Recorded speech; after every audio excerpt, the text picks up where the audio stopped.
Hi there, and welcome to Game 5 from the February League Championships here with UK HADO, hosted at HADO Arena Coventry. As ever, you want to know more about League, please check out our video that goes into depth, explaining all the different rounds, the setup, how everything functions, to get a real feel for how the sport works. If you know how it works, we're just happy to dive straight in. Let's get on with watching some HADO. So, this match is between IDK on the red side and Rockhoppers on blue.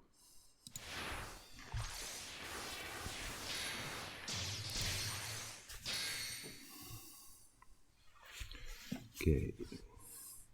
Game on. So, regular training partner teams here. Both going for pretty much, in fact, pretty much identical builds there between them. Two straight firepower builds. So, we're going to see a lot of movement and a lot of fire across the pitch. First point on the board there for IDK. Rockhoppers are a team that keep challenging IDK.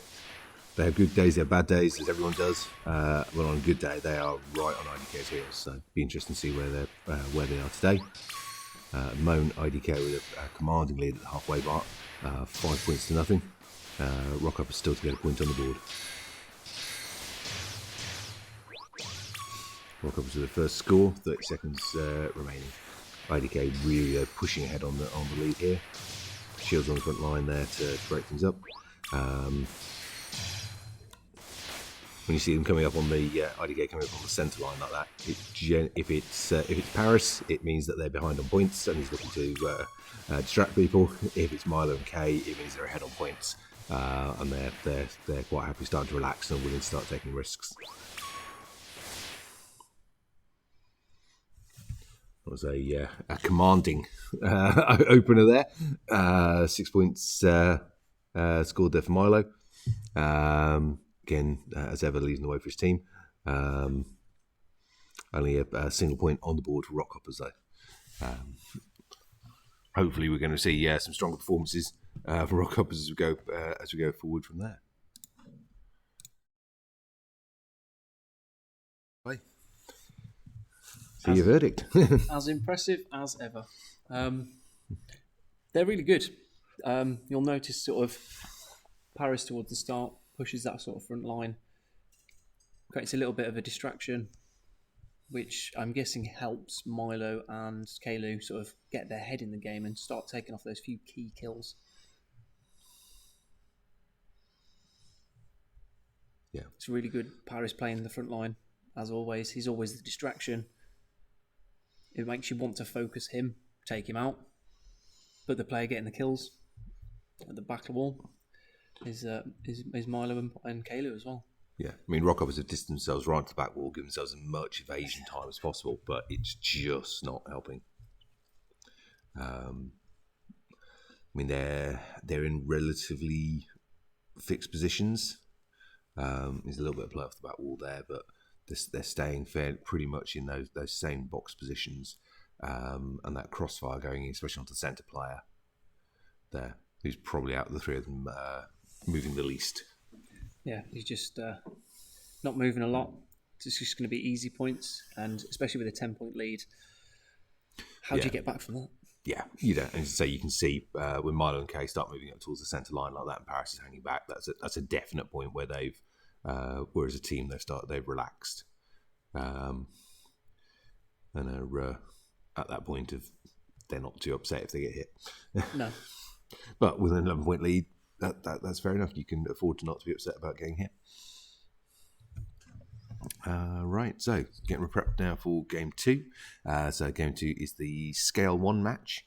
So no points in scale, lots of points going to go into shot speed, into charge rate. So we're going to see a lot of really fast gameplay, fast shooting going on as we go through into this next game. I wonder if they're going to do the same stats again. We'll find out, won't we?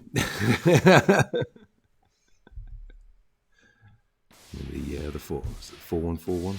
Yes, that's what I'm expecting. Yep, across the board from both teams.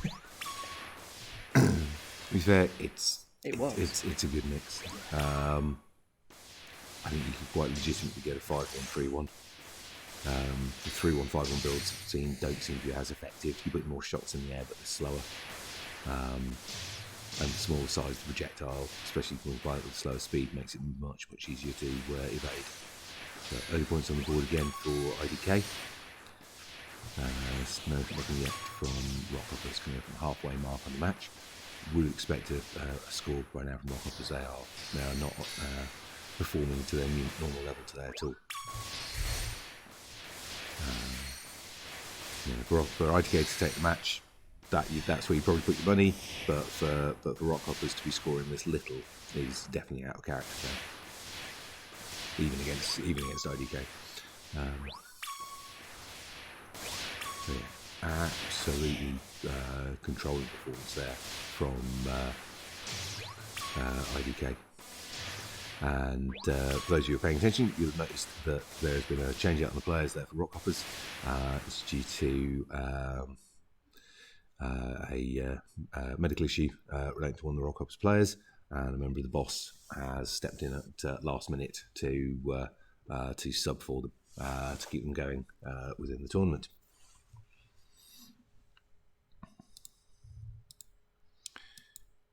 Right then, so this isn't Rockhoppers as normal, is it? Oh no, definitely not. It's we as a team love the Rockhoppers just because of how much pressure they've historically put on us as a team. All those teams are amazing, but these guys especially, because some of their tactics are completely different to the other two teams that we play against. But it's just not quite. Yeah, because their matches against the boss and yourselves were significantly more intense than we're seeing here. I think whatever the medical issues that's caused them to have to sort the player out, it's probably been exacerbated by effort in the early matches, unfortunately. Unless they've just admitted defeat, which we can't do in the second game. No, I don't think they have at all. But so obviously the team's not. This is their third match, and IDK second in this series, and I think I don't think they were 100% to begin with, and they're being put under a huge amount of pressure by a very good team. So unfortunately, these first couple of games have been very one-sided. Hopefully, we'll see some fight back as we move into the later games in the match. Let's find out. So moving to game 3, which is the 2v2 freestyle. We've got Paris and Milo for IDK. Slender and Swift for Rockhoppers. Already significantly better than the previous games because we're 20 seconds in and IDK have yet to score. Which IDK obviously just scored, but nonetheless, the previous matches that scoreline has been significantly worse by this point in the match. And Rockhoppers on the board now, equalising it. So a much stronger performance from them already in this game, no matter how it ends up. Halfway mark, just a single point lead now for IDK. Rockhoppers some great movement. Not get rid of that shield on that front line. Let Milo sit there for far too long. It's only a level 1 shield that's actually just been wiped away. Can't just let him sit on that front corner sniping at you like that. 20 seconds left to play. Still only 2 points in it. 3 points now for IDK. Chipping away at the IDK life markers, but not managing to get those actual final points on the board.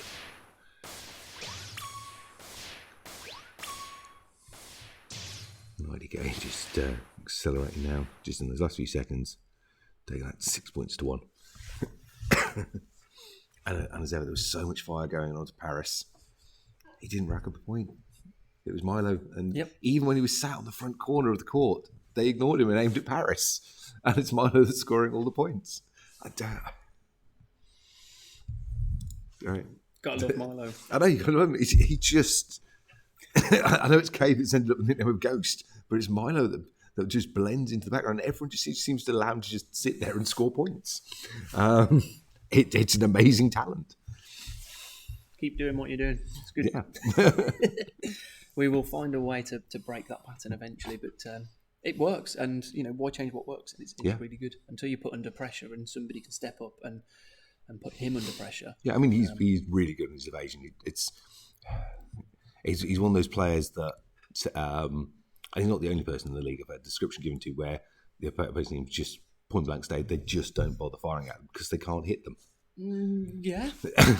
And once you've got a player that nobody's bothering to hit, bothering to aim at because they can't hit them, they can just focus on accuracy and racking up points. Good. And that's what he's doing. Yes. I mean, fair play to Rockhoppers here in this game. They're conceding less points. Yeah, it was a much closer game. Well they kept IDK within reach for a good 3/4 of the game. Yeah. It was only that sort of final 15-second sprint where IDK accelerate, and they do it in every game. And that was where the score really started to open up. But up until that point, Rockhoppers has kept them within easy reach all the way through.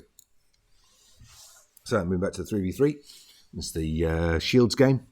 So teams have got to spend a minimum of 8 ranks on shields across the 3 members of their team. So on that 5-2-1 split as standard, you've got some charge rate 4s on both sides as well for taking shields down. Shields actually up on the centre line this time. It's a very bad shield placement from Rockhoppers there, right on that back line. And that weird angle as well. I think they're getting quite aggressive with their shield placement there. And the shield in the front right hand corner, still there. That's been there for most of the match. I can't believe that's not been taken down. And just been reinforced again there by Paris. And he's just no pressure at all. He's not even having to dodge. In fact, he's only having to dodge there because he steps so far back off the shield that they managed to just about get an angle on it. Can't allow players like this to have just that much space and relaxing time. Again, not a good shield position there for Rockhoppers. Too far back, angle's not great. It's just not a position where the players can move up and use it in any way. I mean, it was a closer scoreline, which is always good, but not. I think that could have been a lot closer, just with better positioning on the shields from Rockhoppers. Big shout out to Kalu though. Yeah. Most kills in that game, well done. Yeah. Pretty much first time going past. That's Milo. Yeah. So let's look at this again. The shields from IDK just seem to stay up for just so much time. Yeah. I mean, I know they were taken down there and got the early kill there on Paris, but I think something we were mentioning in sort of previous videos is trying to find somebody that's really good at doing shields, and I think my vote would go to the best shielder we've got at the moment is Paris. I think you're right. Very good. He can get to the front line, you can't kill him, and he will put a shield up. Yes. Incredible. Yeah. And to let Milo get behind your shield now, you've got to get those shields down. Yeah. You just can't allow the players to just sit there like that.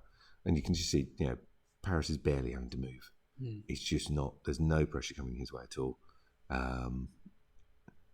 All players though. I think all players using most of their shields. Yeah. The shields definitely went up. Yeah. But I mean, the IDK shield position was right up on that centre line. It was not. They were nicely placed. They were layered well, given plenty of firing time. Got quite aggressively positioned, and the Rockhopper shields just seemed to be quite random. Okay, move across to the 1v1 freestyle. So I believe it's K versus Slender. Yes. Again, very similar builds, slightly more charge rate from Slender, slightly larger shot size from K. Generally, we tend to see charge rates less of a bonus here. 2 points already on the board for K is not looking good for Slender. 30 seconds played, not even a single life marker clipped off of K yet. And Slender's down 2 KOs and 2 life markers. on his current life in the game. Still trying to get anything to land on K. He's moving around. I mean, K's moving around the court and dodging is really, really good here. There's another clip in on Slender, not quite enough for the knockout. And he's finally managed to chip one marker off of K there. That's a third point on now for K. 12 seconds remaining. No way Slender can pull this back, but there is a chance if you can just get something to land. Spam straight into that shot, fortunately. And that's 4 points to nothing for K. Only a single life marker taken off him during that.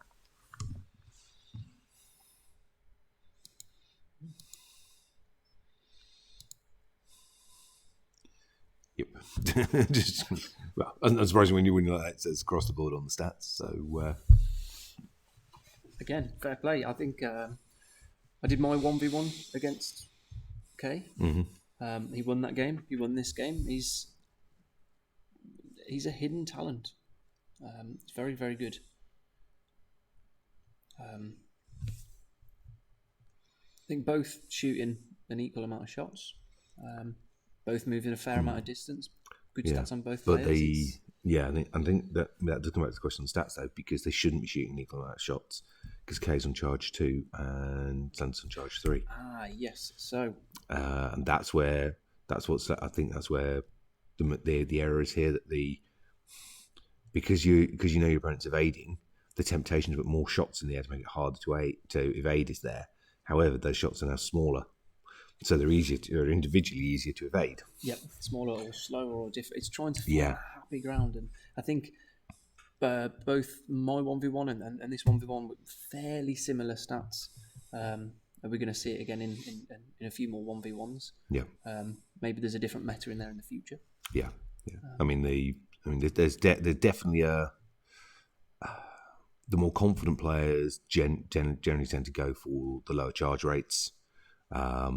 Because you get, as long as you're getting that hit, you've got time to build up charge. Yep. You've got the time to dodge around, evade, choose your moments, build up a flurry, enough for a flurry shots. Even if you're on charge rate 1, you can still function. Yeah. Because it's not about the number of shots you fire; it's about whether they hit. And therefore you don't have to worry about putting a big flurry in the air. The only thing there is, I mentioned before in previous sort of commentary points, is that somewhere down the line there's going to be a shield player that comes into this and just totally messes up that low charge rate build. Right, let's get back to our 3v3s. So it's the HADO 20. This is game 6. So players are only allowed to spend 8 of the 18 bonus points that teams get for boosting their stats. So we're on low resources here, and you can see what they can do with them. So both teams taking few points in shields. Generally, we tend to see we've got rank 3 shield are on Rock Ups, rank 2 on IDK. IDK really sort of controlling the match at the moment though. 40 seconds played, 5 points on board here. Of course, we're going to go for a 4-point lead, 30 seconds remaining. Really need to see some points on the board from Rock Ups here.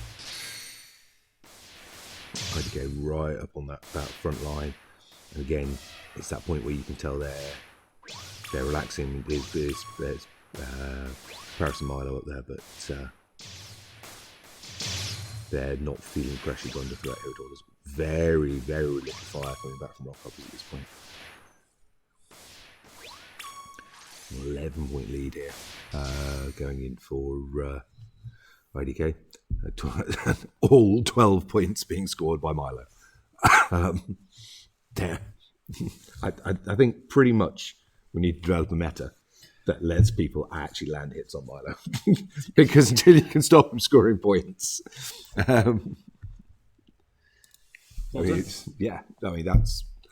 I noticed it looked like game 1. Getting towards the end of the game, they just stood still, gave up, and it was admitting defeat, which you shouldn't do. Even to the last few seconds, if you can just not concede any more points, is really important to your overall score. Yeah. But yeah, Milo taking all 12 points there was impressive. Yeah. So, I mean, in December, Rockhoppers pulled an absolute blinder at a match against IDK. Right? They didn't win the overall match, but they took game. Yeah. And I think it was a freestyle game they took. Yeah, it was the first game as Yeah, well. it was the open game. Well done. So we know Rockhoppers can do this. They can beat IDK, but they are unfortunately just not on form today at all. And IDK most certainly are. What's that? Impressive. Yeah. 5-2-2 out of player number 4 there. I think that's Noob. Yeah. Really good. I'm just surprised none of those shots were being on point, especially with speed 5. It should have hit. Yeah. Yeah, especially, I mean, Mile and Paris like that, they're effectively clumping up on the centre line. They're not using shields. They've put themselves really close in, and they're not feeling threatened at all on that centre. But yeah, 12 points on the board from a single player like that in the game. Impressive. Yeah. So it's slightly depressing for everyone else, but yeah, impressive. Always on 67% accuracy. And 60 metres moved. It's all you. Well done. Can he keep the train going for the final game? Well, find out sec. So, Game 7 coming up. Game 7 is the 3v3 freestyle. The final one in the series. Currently 6-0 in favour of IDK.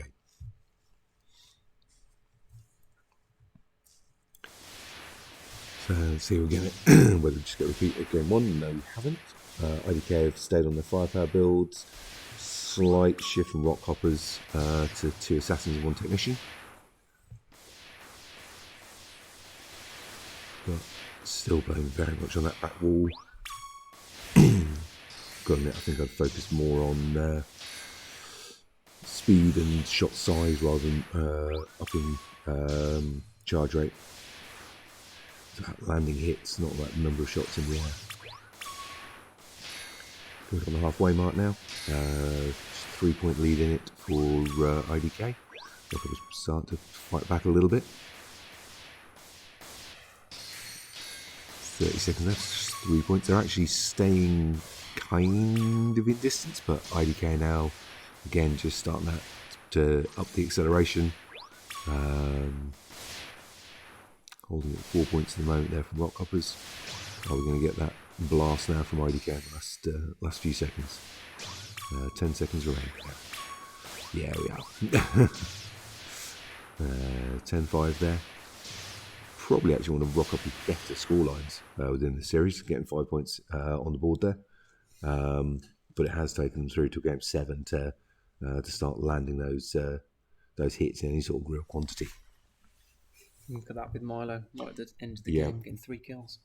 Yeah, 3 kills just straight back to backs there. Yeah.